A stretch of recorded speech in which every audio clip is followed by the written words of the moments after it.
Good morning or afternoon, everyone. I'll be talking a little bit actually about AI and how that's used in just regular ordinary sample supply as well shortly. But let's jump into my presentation here, which is 10 ways sample companies should be using automation. Just a little bit about me. There I am. I'm a PhD trained social scientist and econometrician who basically figured out he was not destined for academia. And so, like so many of them, apparently, I ended up in market research. I've been talking a lot over the past 5 years, especially about the evolution of market research for the digital age. And that's really what our topic is here today.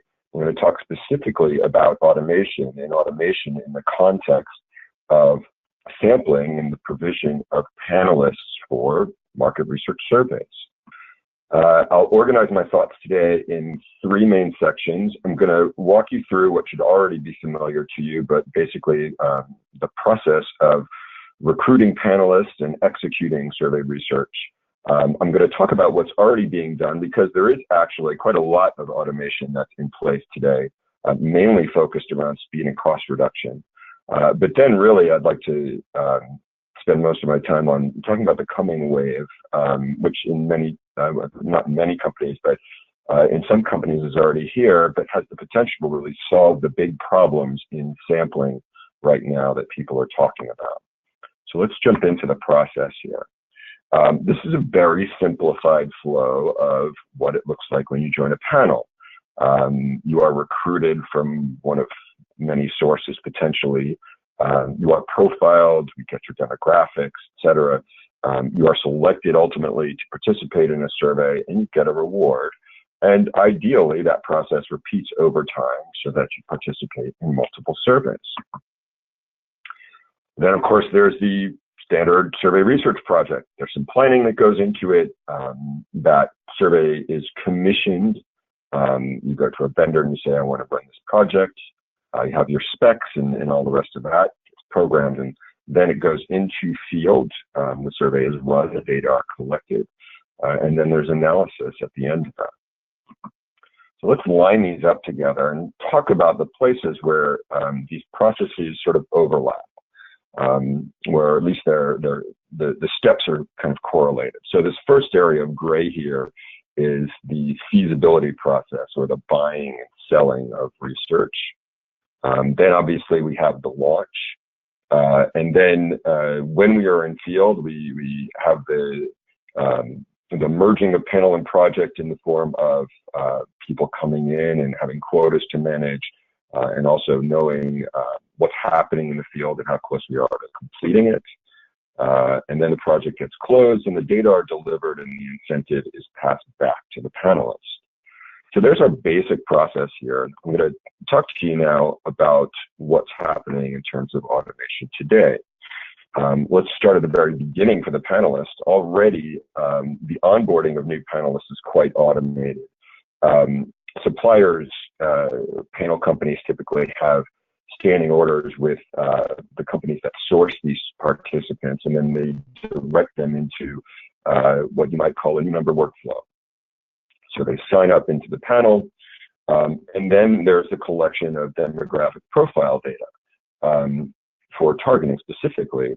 And this process too is quite automated, although there is some variance in terms of how much other data is collected. Demographics are pretty standard, and you'll find most companies have, I would say, probably 3 or 4 dozen different demographic variables. But then there's the possibility, of course, of collecting a whole host of other demographics and behavioral markers too. One of the things that we have noticed is that still, quite disappointingly, respondents are asked to provide this data in field despite the fact that it's already known. So the automation isn't always present here. Third, the incentive fulfillment, and this actually happened a number of years ago, happened around the time the participation rates began to decline. We can look at the beginning of that, even sort of around 2006, 2007. But it was all about trying to remove friction for the respondent and to create a better experience.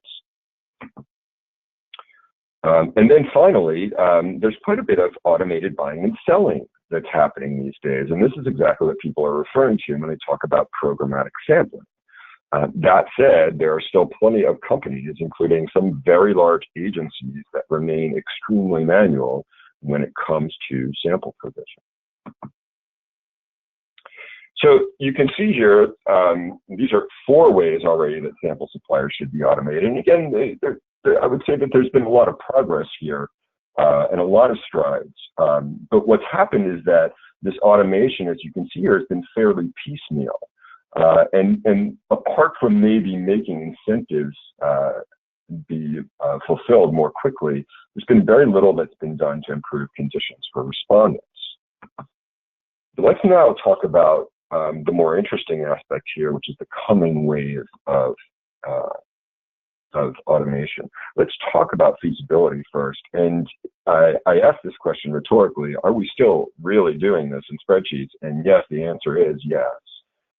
People are still looking at their total panel sizes, taking a broad estimate of incidence, and calculating feasibility. Now, this is despite the fact that sample suppliers especially should have loads of data on the respondent, on the types of surveys a client usually does, the length of interview, the incidence, and all the processing power they need to crunch the data to create, on a project-specific basis, much more accurate estimates of feasibility and take into account all the conditions that impact feasibility. Let's go to launch as well. You know, it should stand to reason that in this day and age, we should be able to go from bid to launch, whether that's a soft launch or a full launch, in a single click. It sounds simple, but it actually requires automation of both the quotation process and the operational platform, and a very tight linkage in between the two of them. This still is not necessarily in place for a number of suppliers, but when you do it, you literally can launch in seconds. Let's get to the field process here and talk about 2 extremely important things. Quota management first. We should know when these quotas are full, and therefore we should stop then sending sample into these quotas. And yet, over quotas are still a problem that plagues respondents. We know it's a very disappointing thing that happens, and we can see this in any of our surveys, yet we still bomb sample respondents into quotas that should be shut. Field monitoring is still terribly, terribly manual. We have the data, we have the computers, and we should be able to know if the field is on track. And if not, then the system should send alerts so that we can fix the problem in real time. I'd be willing to bet there are plenty of people on the phone who even recently have had a situation where a survey has sort of gone pear-shaped, and yet they didn't find out about it until the day after, or maybe even until it was out of field. That's an avoidable process. Then let's talk about something that very, very few people are doing today, if at all. I know a few companies that create respondent quality scores. Basically, the score is higher when you get consistent, detailed, and thoughtful responses. And it's lower if you get bad behaviors like speeding and straight lining. Automation allows us to assign these scores in real time and actually eliminate bad respondents even while we're in field and replace them. Then there's another thing which is really not done. The only company I know of doing it is P2 Sample at the moment, which is monitoring the quality of the survey in real time and then adjusting sample flow to that survey. I mean, we have all of the indicators about whether a survey is good or not. We don't need to worry about whether it's mobile friendly or not, how long it is, whether it's got grid questions. We can see by dropout rates and over quotas and term rates. And we even use respondent ratings, their ratings of the process, to tell us about survey quality. And we have this data. You know, good surveys should be promoted and bad surveys should be quarantined. I'm going to add an extra bonus thing for automation in here, which is APIs, or application programming interfaces. These are in place for a lot of suppliers, but we're really only scratching the surface on what can be communicated between systems. We have a lot of information that we can pass back and forth from panel platforms to supplier platforms to data collection platforms. And I expect this to really take off over the coming years. So the magic really for automation happens when you put all of these things together. We take all 10 or 11 of these things. Well, let's sort of take a look at that, if you see the glowing box there, that blue box of the field process here, fully automated operations, when this is completely automated from the initial feasibility all the way to the data delivery, massively improves speed and efficiency and dependability. Just even thinking about the field monitoring piece of this, and being able to get into field quickly, and then knowing how things are going, being able to proactively assess whether a survey is getting good responses or bad responses or is not filling appropriately is a huge benefit to clients. When we automate the panel process, on top of that, we find that data and response quality improve dramatically. And I'll explain this to you because it happens by the vehicle of the respondent experience. When we manage the field process in an automated way, we can significantly reduce the demoralizing overquotas, the soul-crushing router experience, and the unnecessary terms through targeting, and significantly diminish the dropouts there. And that requires some upfront work with mapping and APIs and things like that. But if you want to do it, you can, and it has.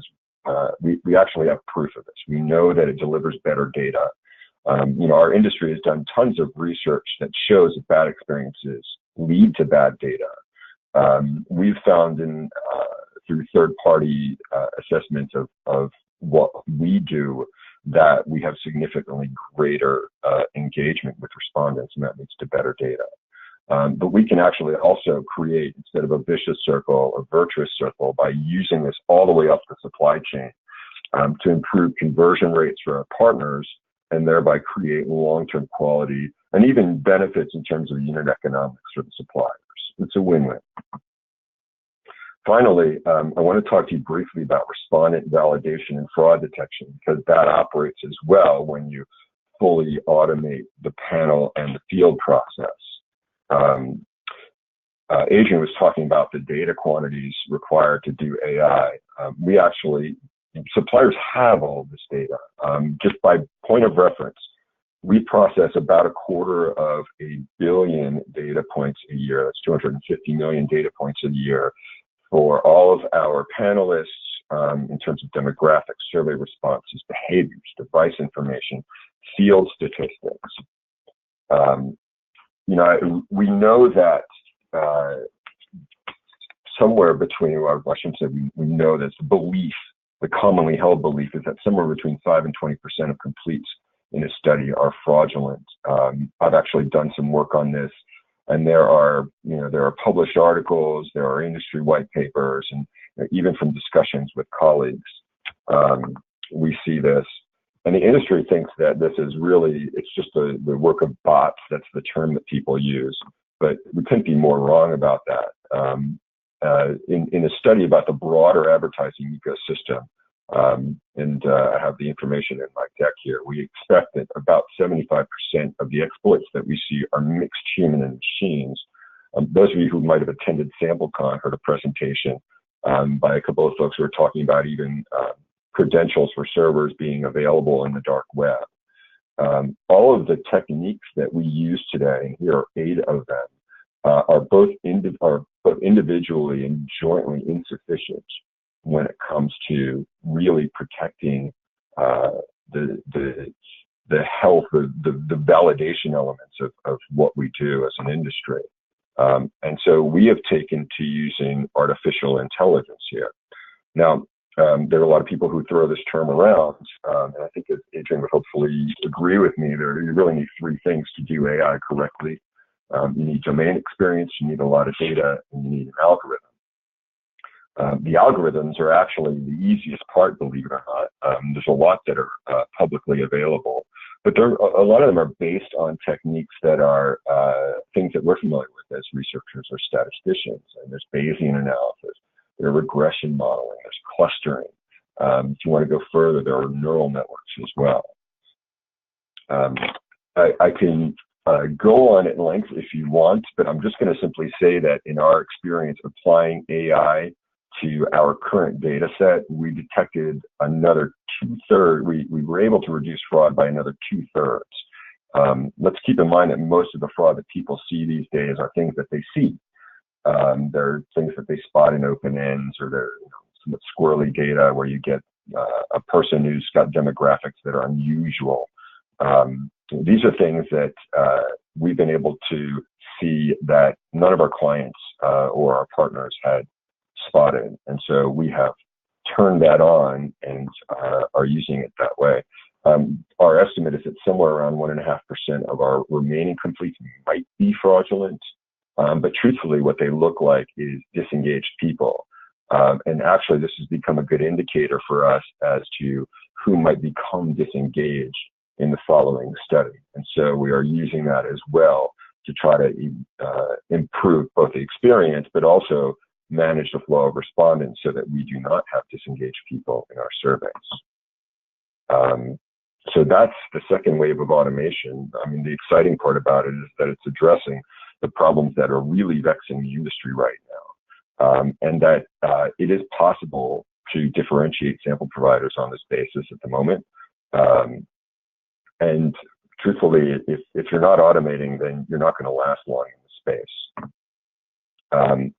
We've done a book recently with a forward by Ray, as well as some other notable folks in the industry, Lenny and Kristen and Patrick, on how to select a sample supplier, which we're happy to send to you for free.